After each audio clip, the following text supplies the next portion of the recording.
আজকে আপনাদের এই উপস্থিতি বলে দিচ্ছে আমাদের ঈদগার মানুষ তার অধিকার চায়, আমাদের ঈদগার মানুষ তার ন্যায্য হক চায়।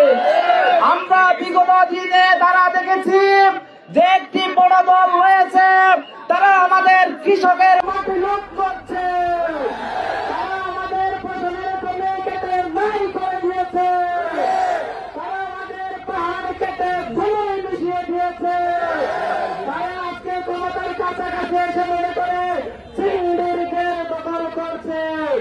সুতরাং সাবধান, হুঁশিয়ারি করে দিয়ে বলে দিতে চান, আজকের এই উপস্থিতি বলছে তারা গোলামের শাসন চায় না, আমাদের ঈদগার মানুষ আজাদি চায়।